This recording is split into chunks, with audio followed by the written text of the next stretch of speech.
commandments from the law, that the person who does these things will live by them.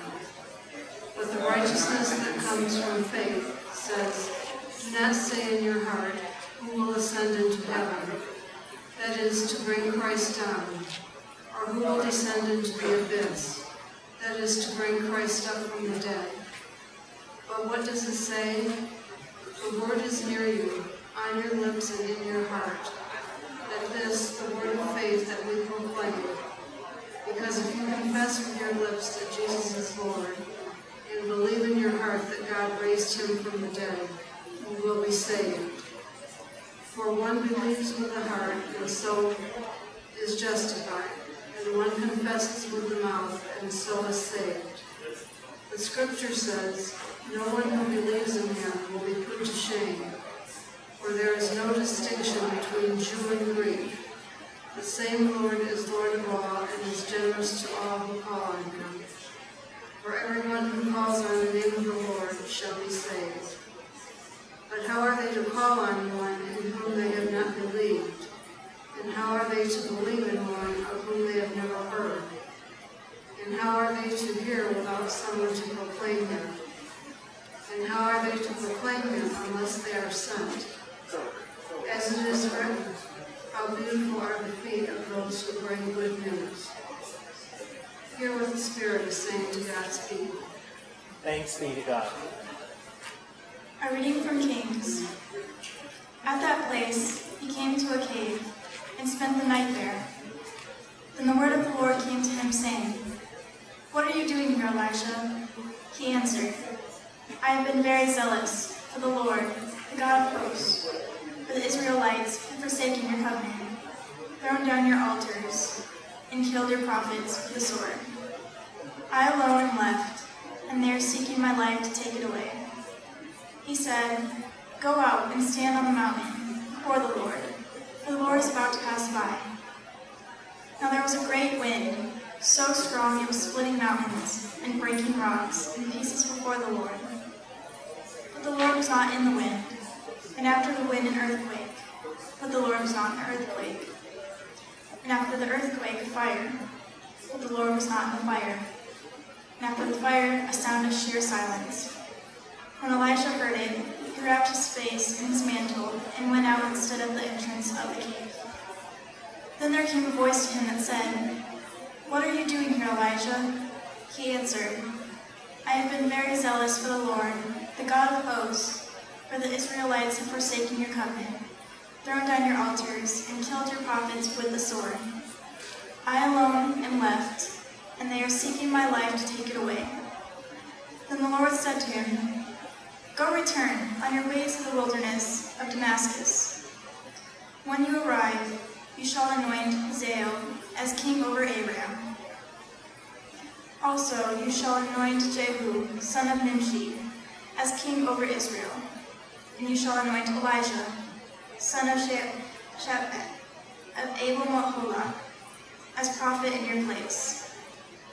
Whoever escapes from the sword of Hazael, Jehu shall kill, and whoever escapes from the sword of Jehu, Elisha shall kill.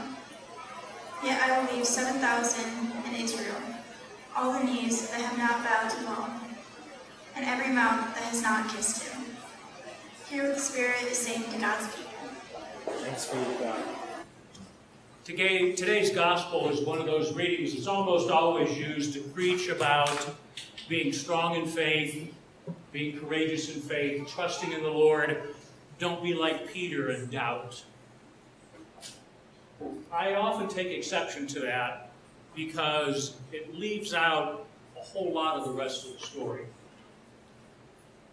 I think we all can understand how the disciples in the boat would be shocked seeing Jesus walking toward them on the water.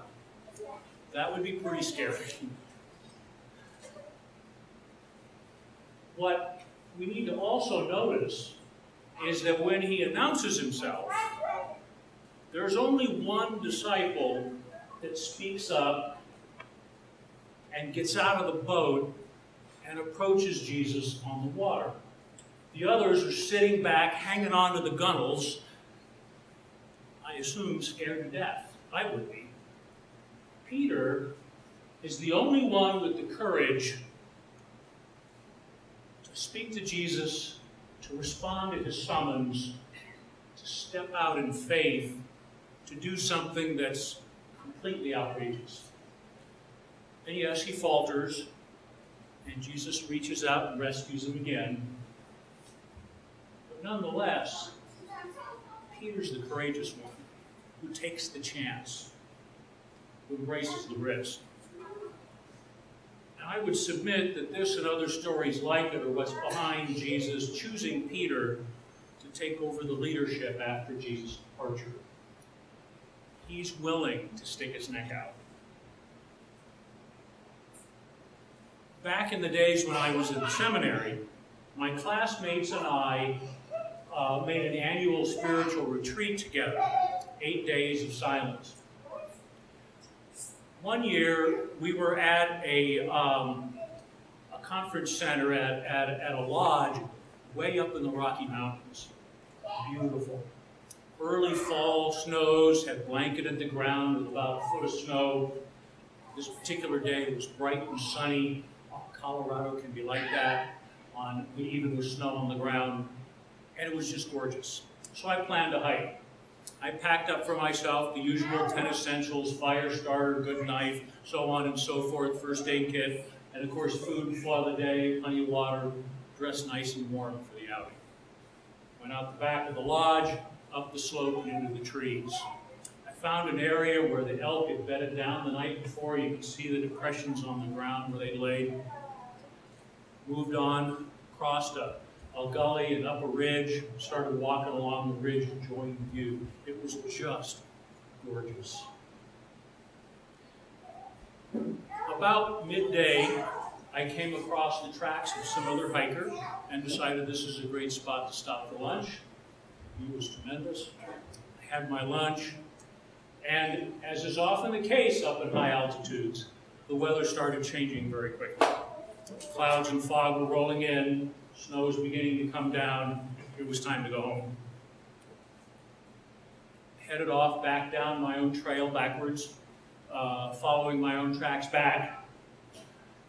The snow got heavier. And the next thing I discovered was that I was right back at the spot where I'd had my lunch. Those weren't some other hiker's tracks, they were mine. I wasn't walking along a ridge, I was around the shoulder of a big hill going in circles. The problem was, the snow was heavy enough now that I couldn't see any landmarks.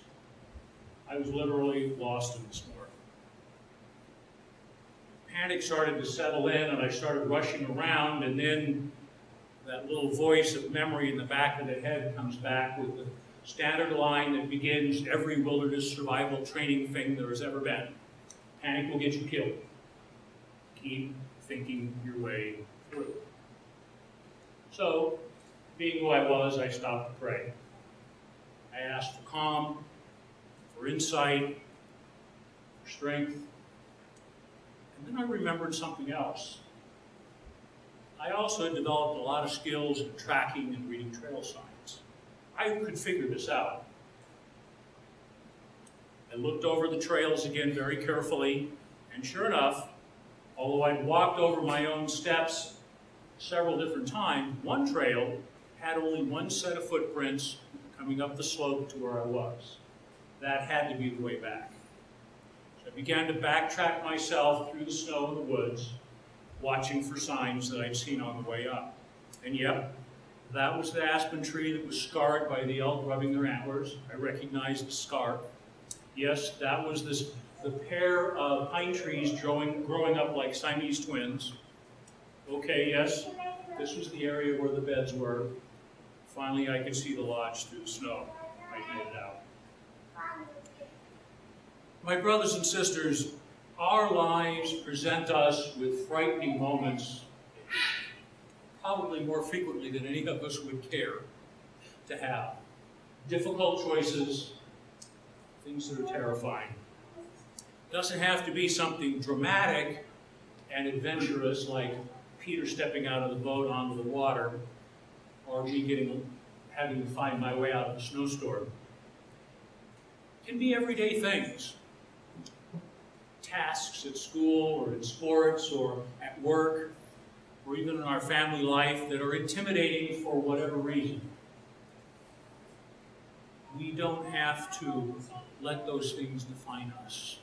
By God's grace, we can take on those challenges.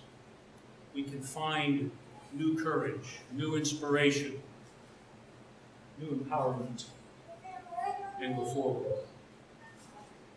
Peter is a beautiful example for us to take to heart, taking on a frightening challenge by trusting in the grace of God, in the presence of Jesus in his life, to see him through, to guide him, and strengthen him, and empower him. We can do that in all the things in our lives that intimidate us, that hold us back, that make us want to walk away. And as I mentioned, we're in one of those moments as a nation where the ugly side is back on the surface. We can face this. We can pass through this. We can move beyond this and rise above this if, as a people, we embrace the grace and presence of God in our lives and not let ourselves be intimidated, pushed down, held back, chased away. My brothers and sisters, today is a day to embrace Peter's example. Yeah, he didn't get it right all the time. He fell down and got up and started again. We can embrace that example. Trust in the grace of God to bolster our faith and our courage. And press forward even when we've fallen down and have to get up again. My brothers and sisters, today, let's embrace faith and trust that God's grace will see us through.